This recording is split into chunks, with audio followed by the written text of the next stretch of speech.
Welcome back to Just Nuts, guys. Today, I'm doing a different Yu-Gi-Oh video by myself. No Alan, yet again, still in Miami. Lucky bastard. But today I want to do something different. Earlier, I've been doing this week so far, talking about newer cards that are going to be coming out, or cards that I think will be cards eventually. But today I'm doing something different. I'm going over like an entire deck in general because new support is right around the corner for it. Literally right around the corner. Literally tomorrow comes out, at least in the US. I don't know about anywhere else, but for now I just want to go over the deck and I want to talk about what it can do now and what it will be, what it kind of where it stands like after the new support and before the new support, and I think what it'll need when what it has to be meta relevant as is at the time being. So I think I'm just going to start by going over some of the cards in the main deck, or just the deck. The way the deck plays right now is very underwhelming, I feel like, and that's because the way Yu-Gi-Oh is played now, you see all these decks. We have Gokis, we have Sky Strikers, we have Trick Stars, we have Altergeist. We have all these decks that can just plus. They just plus. They have cards in archetype that help them just gain advantage. And Blackwings only have really one card that really helps them do that efficiently, and that's Black Whirlwind. But the big problem with Black Whirlwind is it's just a 3-of you play, and I think it's a phenomenal card for like the archetype it's in, but it's not searchable. So you never had a way to get it. So it was a 3-of. Like it's a deck that should be the core of the deck, but because it's not searchable, it can't be, because it's not consistent enough for it to really be a reliable core. So you kind of have to use other things to kind of be the cores of the deck, and this isn't reliable. If you see it, it's great, and you can plus a bunch off of it, if you draw all the right cards around it. But most of the time, you won't see it. Like less than half, or over half the time, you won't see it, and you won't be plussing off it. So that was the main problem with Blackwings currently, is that they just couldn't plus. They couldn't keep up with the pluses unless you were playing like Pot of Desires. You could play Allure, but Allure is a 2-for-2. It's not even a plus. So, and there are certain cards that help you plus as well, but they're not as reliable. Like Zephyros the Elite and Steen the Cloak, but Zephyros only once per duel, and Steen the Cloak can only extend so far. I think it's a really good card, especially in this deck. I've seen people try and play it in other decks, and it doesn't work as well. But in this deck, I think it's actually really good. So at least for what they have now, so Blackwing is always, which is really good at dropping themselves out of the hand, right onto the field. They all have this effect saying, as long as you control one Blackwing, at least one Blackwing with a different name than the one you're trying to summon, you can just drop it on the board. So all of them can just span the board super easily, and you can flood so quick with them. And the best two are easily Bora and Gale. Because they're not once per turn. I think all of them are hard once per turns on that special summon effect, except for Gale and Bora. So if you draw multiple, or if you use Zephyros to return one to hand, you can just special it right back again. No big deal, and you didn't even have to give up anything to get Zephyros back. So those are like your three main ones, and Chris the Crack of Dawn is the other one that I think is really good, because in certain matchups against Trick Stars, it's the only monster in the main deck that actually beats over like the entire Trick Star main deck, so he has value there. Once per turn, he's immune to a spell or trap destruction, which can come up. It's not insanely useful, but it's definitely come up for me on Raigekis and stuff. Almost getting, like, I literally have played a Trick Star player, tried to Raigeki me, and he did, and I literally lost 3 monsters except for Chris, but he still couldn't get over it because all he had was Candina, and he couldn't get anything bigger. He only had Candina, nothing to really link up, and he couldn't even get over Chris. So 1900, it can be a nice wall, and it also has a special summon effect there, so it's pretty strong there. And then there are like the smaller ones that are more extender, like Harmattan the Dust, really weak stats, but it helps you make certain synchro plays, and it's just another monster on board with the special summon effect. Roshi, because he's the smallest one, and that's actually more useful than some of them. And again, he has a special summon effect. And the reason you need to tier them in terms of stats is because Black Whirlwind says when you normal summon a Blackwing, you can add a Blackwing to hand with less attack than the one you normal summon. So they need to be tiered. That's why Chris has more value, being the biggest one in 19, that he lets you search any other Blackwing in the entire deck. And a Roshi is more important because even if you're in a situation where you didn't draw that great, you can still just normal summon one of the really small ones and still get him because he's only 400 attack. So you can still add him, and he's still another material. You can make Link Karibo with him. He is level 1, so that's why he's very important. You do need him for just like the way tiering works with Black Whirlwind and stuff. So that's really important. Then you play like some of these that I think are one-ofs. Maybe one of them could go to a 2-of. I'm not decided on that. I think it's a little bricky at 2, but I can come up for sure. So Blizzard, the Far North, it's this on normal summon, special summons a little 4-lore Blackwing from grave. Zephyros says when he's in the graveyard, you can return any face-up card you control to your hand to special summon itself. Really good extender, but it's only a once per duel effect, so you got to be careful on what you do, but it can definitely help you save your cards and extend really well. Steam the Cloak. Every time this card is sent to the graveyard, you get a token, a level 1 token, which is really nice. You can link so far with this card. This card can like extend you 2 extra materials for linking, and it's actually so good. So he's really important. He's the one I think about putting at 2, just because I think there will be duels where you need the second one in your deck to search in some instances, but I don't know if it'll be worth the amount of times because when you draw him, he's not very good because he's only 800, so he only searches a Roshi like with Black Whirlwind, so And then Shura. I actually still like playing one Shura just because he's big enough that he searches most of the stuff, like a lot of the stuff you want to. And I just think he's cool, and he can special something straight from the deck if he kills anything by battle, which is really nice. Right here, and then for like the Blackwing cards that are out right now, there's Spell and Trap. So 2 of them are out right now. I believe one is coming out in the new set. So the first one is Black Sonic. Black Sonic says if your opponent declares an attack, and you control a Blackwing monster, banish all face-up attack position monsters your opponent controls. Straight up.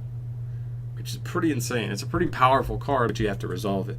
That's the problem. And what else? It says, and it also has an add-in effect, which is actually pretty strong. If you control exactly 3 Blackwing monsters and no other monsters, you can activate it from your hand.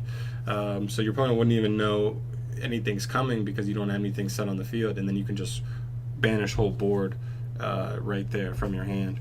Really powerful card. But like I said, there's like no searching for the Blackwing Spell and Traps yet.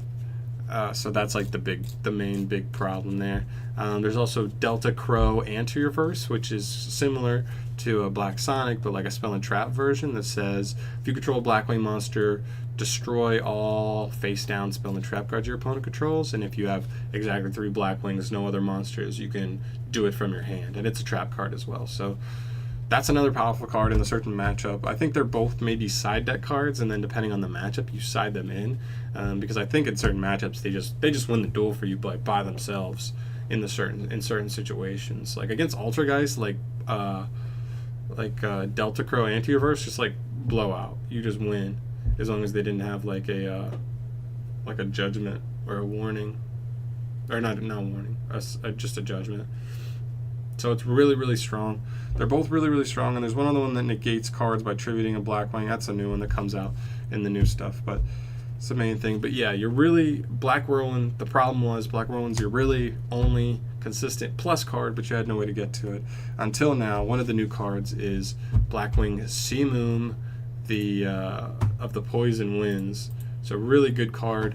So pretty much he says like you banish another Blackwing in your hand, then you activate a Black Whirlwind directly from the deck, and then you normal summon him. And because he normal summoned himself with his own effect, it doesn't count as your one normal summon for the turn. So you do that, you add another Blackwing. He's only 1600, so you can't search everything, but you can search a good amount, and then you can add something to do another normal summon.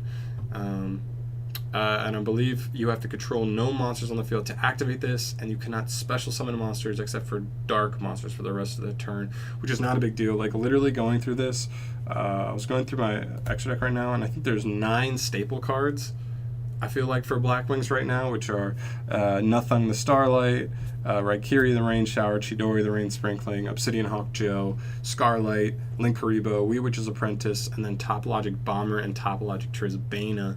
And all of them are dark. Every single one is dark. So literally, your entire extra deck is almost like on limits for this. And other than maybe like the nightmares, those would be the only ones. But that's just not this turn. You can use them next turn or whatever, which is fine because they're there for spot removal anyway. But pretty much this card is so good. It's pretty much your 4th, 5th, and 6th copy of Black Whirlwind, which really, really helps you with getting to this. I think the deck could use generic searchability for the other Blackwing, like spell and trap cards, but this card is a good start at least for consistency and power because like I said, this doesn't take your normal summon, so you literally do this, you add with Black Whirlwind, then you still have a normal summon to add again. And with this card, there's like a combo with these two where this is a level 4 tuner, Oster of the South Winds. When it's a normal summon, you special summon a Blackwing from your banish zone, a level 4 lore Blackwing. And because you start by banishing a Blackwing with Seamoom, when you do this, you bring this back and you add. So like you plus all over the place, and that's 5 monsters right there. So you can build a decent board right then, right there, and all it took you was Seamoom and another Blackwing in hand. That was your hand. And then, so you still might even have other extenders in terms of Blackwings outside of that.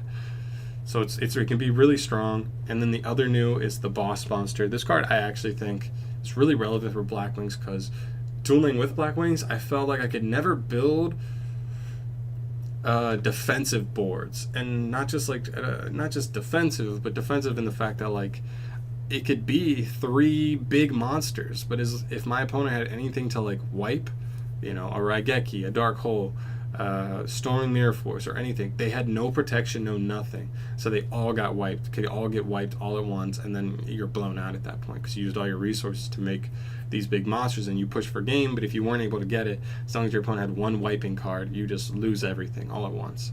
And it really hurts and it really stinks. But this card is a Synchro level 10, and he is unaffected by all other spell and trap cards. That's the main thing about this card. The other stuff can come up, but it's really not as important. He's just a 3,000 beat stick that's unaffected by other cards. If your opponent can't get over him, or they don't have a kaiju, or something of that nature, they won't be able to get over this. And I think this card is a pretty good Wink addition because some decks just cannot deal with this card. I think like Sky Strikers really, really can't deal with this card. I think Trick Stars have a lot of trouble dealing with this card. At least without Caribbean. With Caribbean, they actually can deal with this card fairly easily, but they do have to use resources for it. And that's the other thing too, is like you may be able to out this, but this is a card that's going to require resources for your opponent to out. And as long as you still have plays after this card, your opponent may out this card, but you still may win because they lost their resources, and you now have cards that help you get resources, and you're just in a good position, and you're just able to out resource them because they were forced to use their resources on a card just to out a card like this. So overall, I think this card is good generically because with that Seamoom play, just Seamoom and another Blackwing, you can make him because Oster is a level 4 tuner and Seamoom is level 6. So there's level 10 right there. And in that play, you end up with 2 other Blackwings as well, at least. So you can make a link with him. You can make another, that's the best way. So that's no extenders. So that doesn't even account the other 3 cards you have. So depends, but a really strong card. You probably play 3 Allure of Darkness in a deck like this just to turbo to your Seamooms or to Oster, because Allure is going to banish a dark monster, presumably a Blackwing, and then Oster is just a +1 at that point. So I think the deck is in a weird spot where I think in some regionals, definitely locals, and in some regionals it can definitely take some spots. But in YCS, not yet. They still need a link monster. I think the 2 things the deck is missing more than anything is a card that helps them search any like spell or trap card that says Blackwing in like the card text, because then you could choose to add either Black Whirlwind, Black Sonic, Delta Crow Anti-Reverse, or the new one Blackbird Close, and because those are the power cards. Those are the cards that actually are gonna take down your opponent, but you have no way to search them. So they're all, So I think that would boost the deck a lot. Like Lyceum is a huge boost to the deck, but I don't think they're there yet. I think they're definitely a cool rogue option for like locals, definitely, and then maybe we'll see a couple regional tops with Blackwings. I really hope so. I think they can definitely build some powerful boards, and some decks just cannot deal with this card right here, like at all. So this card can just win games by itself in certain instances, and that's mostly it. I think, and they need they need a link monster. They really do. They need a link monster that just extends a little bit. Like as long if they had a Blackwings link monster that was the equivalent of Ninja Grandmaster Saizo, then I think they'd be golden. Because one, this deck can already make use of Crystron Needle Fiber, which is a good extender, but at the same time it's not what you're going to end on. So there are going to be some duels where you don't want to go into him. But like if they had a Blackwing that like added, that could be it.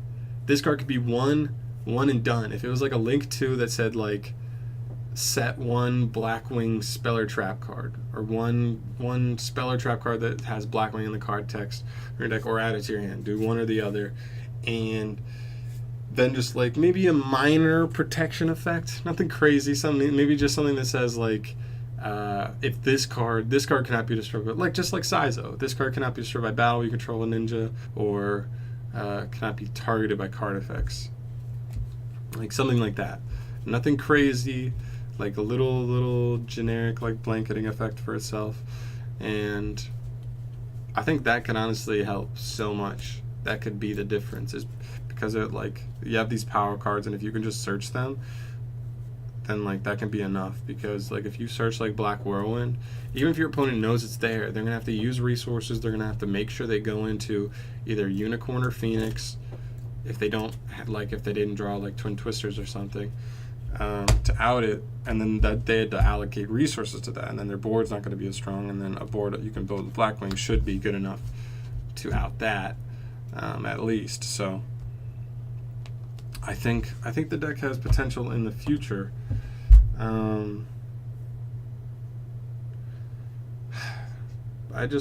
don't know. I think the deck can do some cool stuff now, and I think for the future, it's literally my number one deck for that I want to get a Link monster. The number one archetype I would like to get a Link monster. It doesn't have to be insane.